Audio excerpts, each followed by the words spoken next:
Hey, what's up? This is Taylor with Body Temple System. Welcome again, and I hope you guys are gonna enjoy this video that I'm doing for you because I get asked this a lot, and you probably wonder this a lot, but what's the best programming, the best workout programming for female fat loss, weight loss, optimizing body composition? Because there's so many different types of exercise out there now, and some things are popular and a big fad, and other things are dying out. But what I want to talk about is what actually works and what's going to be the best programming for you to lose weight, to shed fat, but also to build lean tissue, right? Because you don't want to look like a skinny twig. You know, you want to lose weight, but you want to stay curvy and you want to look athletic and be strong. So we're going to talk about the best programming for that. And I want to start with, you know, ultimately, in order to lose weight and lose fat, you have to be what's called in an energy deficit, okay? What that means is literally the energy that you're expending is slightly more than the energy you're bringing into your body, right? It's simple math. And, you know, a lot of people say like, well, it's not, you know, all about calories in, calories out. No, it's true because we overestimate how many calories or we underestimate how many calories we're actually eating, right? You know, if you threw an extra tablespoon of olive oil, and which is going to be like 12 or 15 grams of fat, all of a sudden you had 150 extra calories that day. And if you did that for 10 days in a row, that's 1,500 extra calories that you just didn't know or think about because you underestimated. So there's that, and then sleep, hormones, things like that are also going to affect the energy expenditure you're actually expending, just standing and living and breathing. And then you're also probably overestimating what you're actually burning in a workout. So I just want to clarify some of those things and talk about, okay, what is the best program for fat loss? And we're going to talk about that right now, okay? So I have an example up here. We have a 160-pound female, okay? And we're looking at just calories burned on average in an hour, okay? Obviously, this is an average. This can be much more, much less based on the genetics of just, you know, your metabolic rate or how long you've been training, et cetera, et cetera. So, you know, these numbers, again, are averages. They're just numbers to help give us an idea of how many calories you're actually burning in a workout with this stuff. So, an hour of Pilates. I want you to guess, because probably I've heard a lot of people be like, oh yeah, you burn like 500 or 600 calories doing Pilates. Well, the average, when looking at a lot of different statistics, is right at about 222. That's how many calories you burn in an hour doing Pilates, okay? So coming back to what we were just saying, if you accidentally had an extra tablespoon of olive oil, you weren't in that big of an energy deficit that day and you thought you were. So that's why it can be a little bit more tricky and why you're frustrated and not losing weight. An hour of yoga, like a vinyasa, moving, 224, okay? Still really not that much. Now weights, and there's a lot of different styles of weight training, but the way I'm going to talk about, and that we're going to talk about here in a second, is high intensity weightlifting or circuit training or fat loss training, lactic acid training, lifting weights in a manner that's going to actually optimize fat loss and a metabolic response. But average, when looking at all the different styles of weightlifting in an hour, it's about 600. Okay, and this is all for the same size woman. Okay, what she is going to burn in an hour of exercise. So I think the answer is pretty obvious, right? You're burning the most calories with a high intensity weightlifting regimen. And a lot of you women think, well, I'm gonna get really bulky, and you know, the second I start lifting weights, my thighs get huge and my arms get huge, and I just don't want that look. Honestly, if that's happened in the past, it's most likely because you're looking at your diet the wrong way. Because if you're expending this and eating and bringing in slightly less energy than you're expending, there's no way you're going to get bigger. It's scientifically impossible. So it's just a matter of looking at both sides, having that energy balance, okay? Because you need to be in an energy deficit to lose weight and shred fat. So when we're talking about optimizing your time, being most efficient with your time, weights is the best thing, okay? So now that we've got that cleared up, and I have you convinced that lifting weights is best, let's go over how you would actually design a workout. And women especially wanting to lose fat and target fat around the midsection, lower body. Hormones play a big role here in the way you do your rest intervals, the way that you do your rep range, the intensity of the weight, what percentage of your 1 rep max that you're actually lifting for those reps are all affecting different hormones.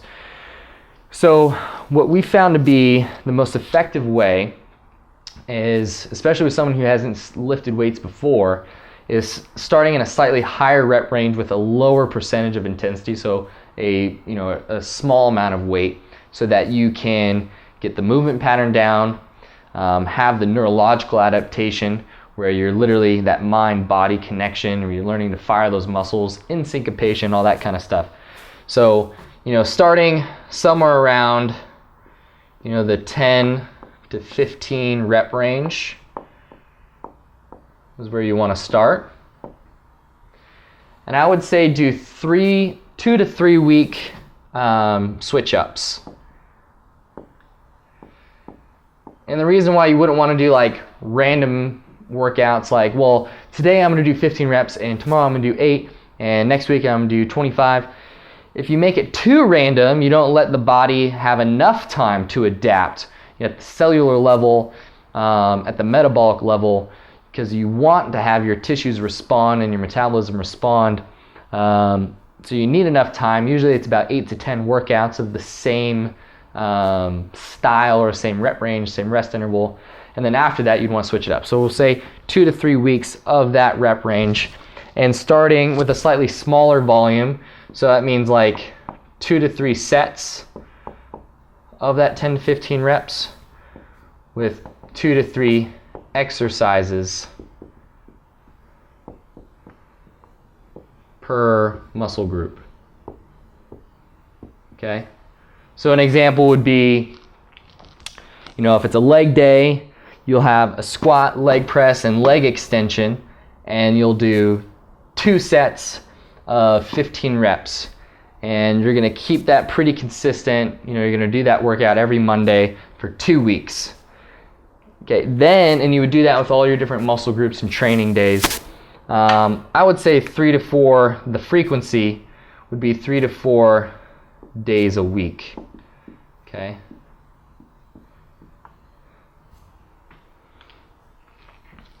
It would look like that. So with that, the progression would then be going to more of like a hypertrophy rep range, which is like an 8 to 12 rep range. And then slightly increasing the volume. So before we were doing 2 sets of 15, which is 30 total reps for an exercise. So now we might want to do 3 sets, and if we're doing 12, that'd be 36 total reps. So the volume has increased now. So you do maybe like 3 to 4 sets now. And this is going to be for 2 to 3 weeks.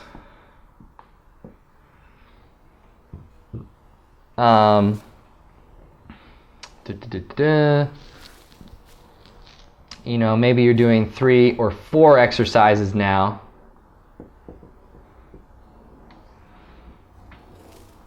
And you move on like that. So really the program design can get very, very complicated and complex. So we don't need to dive into that with you, because that's what a coach or a fitness expert or someone who actually knows, looks at your body type, what your goal is, can actually assess what the proper progressions would be for you. But it's good for you to understand that there needs to be a systematic progression like this, where you're lifting weights and you're improving your rep ranges and the intensity of your weight. Because last week, if the last 2 week cycle you were doing the 15 reps, and at 15 reps, let's say you were using, so at 15 reps, you were using 35% of your maximal load. Now that you're at 12, maybe perhaps now you're using, 45% of your maximal load. So as those reps decrease, the actual weight that you're lifting is increasing, so that you're effectively improving the intensity of the weight you're lifting and having strength gains. And if you're coming from never working out and lifting weights, this is where you'd want to start, okay? And then someone who has more lifting experience, then you can get a little bit more fun and make these fat loss workouts much more challenging. So there's something that we do with a lot of clients called lactic acid training. This was popularized by Charles Poliquin, is the one that we've really annotated our version from. But basically, when it comes to hormones, when lactic acid increases in a muscle group or a muscle area, it's actually causing a growth hormone spike. Growth hormone is amazing if you're a woman and you're wanting to shed fat, because growth hormone helps metabolize fat. Okay, so if we're getting a lactic acid increase, we're getting that growth hormone increase, burning more fat. So it's a good thing. So an example workout, if we're looking at a squat day for the legs and you want to target the fat around the glutes, hammies, quads, this is what it would look like. You have a squat day.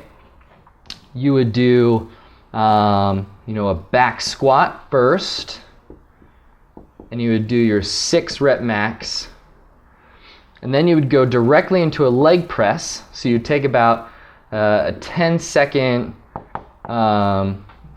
switch up time from this exercise to this one. You would do your 12 rep max, and then you'd go right and then another 10-second transition, and you do a leg extension right on the machine, and you do a 25 rep max. And there's going to be so much lactic acid and burn in the quads that you'll want to kill somebody, but it's going to cause such a huge growth hormone spike in your system that it's going to be very effective for fat loss and even targeting the fat cells in that area. So once you finish that, you would take a 2-minute rest, and depending on where you're at, and if you're just starting out, maybe just doing 3 sets. And then week 2 you would do 4, and then week 3 you would do 5. Okay, and this would be the main session, the main workout of like your hour workout. And then you could do like some auxiliary stuff like some prone leg curls, doing like 3 sets of 7, and you can maybe do like a sumo squat, doing like 3 sets of 6. But this would be the bulk of your workout, and this would just be auxiliary movements to help with weaknesses that you have and things like that. So obviously we can keep going and going with programming this stuff, but I just wanted you to see there should be systematic progression. There's a reason why you should be lifting weights, and if you want more help with designing a program and having a strategy and a plan for you to execute to get the body of your dreams, to shed weight, shed fat, build lean tone muscle, then please sign up below for a free strategy call with us at Body Temple System. We'd love to help you, connect with you. So this is Taylor with Body Temple System, and I hope you guys enjoyed.